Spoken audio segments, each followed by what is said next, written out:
Buenas tardes, doctora María Sarabia. Soy Eric Ferdinand Gamarro, sobre el grupo 3, y en esta oportunidad le voy a explicar sobre la irrigación arterial y venosa de la cabeza y el cuello.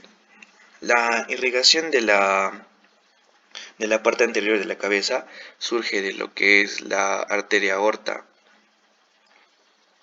la cual se origina en el ventrículo izquierdo y que transporta sangre a todos los tejidos del organismo.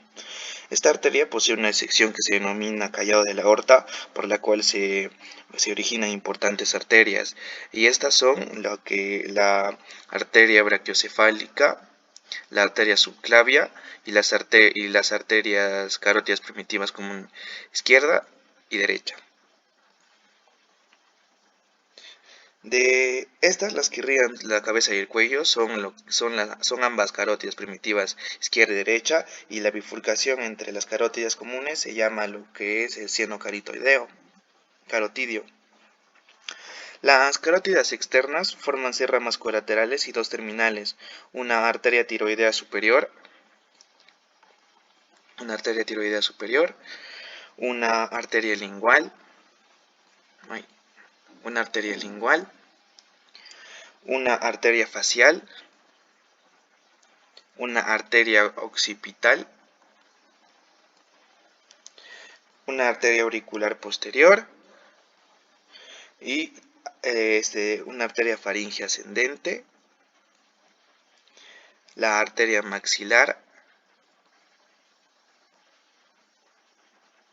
y la arteria temporal superficial. La arteria tiroidea superior tiene 2 ramas colaterales, una es la arteria esternomastoidea y otra es la arteria laringe superior, y en las ramas terminales tienen lo que es la rama interna, una rama externa y una rama posterior. Este irriga a la laringe, a la faringe, los músculos delioides y la glándula tiroides. Después tenemos a la arteria lingual.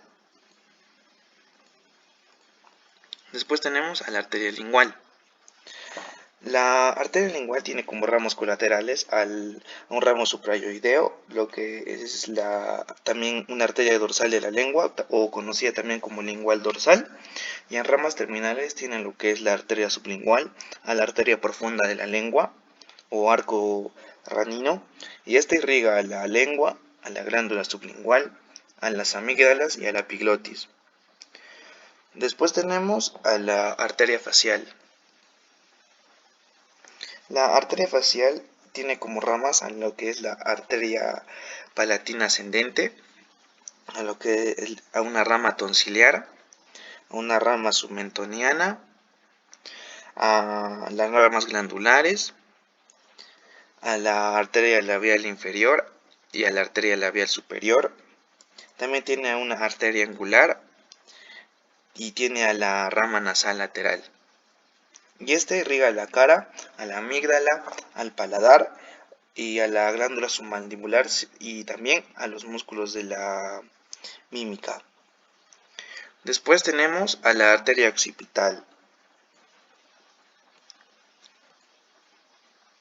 La arteria occipital tiene como ramas a la rama mastoidea, a la rama auricular, tiene como rama también a la esternocleidomastoidea, tiene ramas occipitales, tiene una rama meningea y una rama descendente. Este irriga el cuero cabelludo de la región occipital, a los músculos del cuello, a las celdas mastoideas, a la dura madre y de la porción posterior del cráneo. Después tenemos a la arteria auricular posterior. Esta tiene como ramas colaterales a la arteria parótida, a la arteria estilomastoidea. Tiene lo que es en las ramas terminales a la arteria auricular.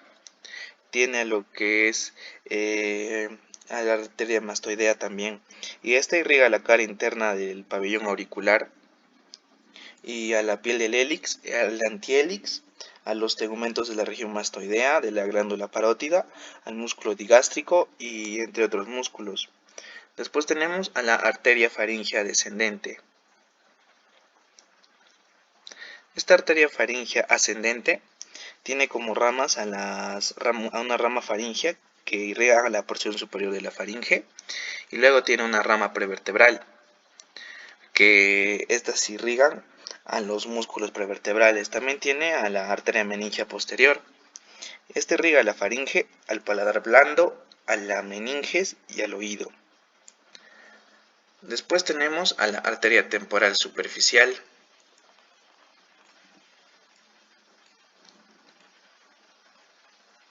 Esta arteria tiene como ramas terminales a una rama parietal, a una rama frontal, y como ramas colaterales a la arteria facial transversa, a la arteria cigomática orbitaria y a la arteria temporal media.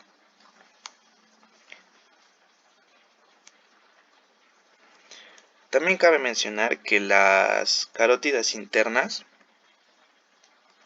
que son estas de acá, estas carótidas internas irrigan el interior del cráneo, siendo específicamente a los hemisferios cerebrales, al globo ocular y sus estructuras anexas, al cuero cabelludo de la parte frontal de la raíz de la nariz, y entran a través de un foramen magno. Y estas tienen 4 porciones: una porción cervical, una porción cavernosa donde se encuentran las ramas cavernosas, las ramas hipofisiarias y las ramas meningias. Después tiene una porción petrosa donde se encuentra la caroticotimpánica, una porción pterigoidea, y en la porción cerebral tiene a la arteria oftálmica, a la arteria cerebral media, a la arteria cerebral posterior y a la arteria comunicante posterior.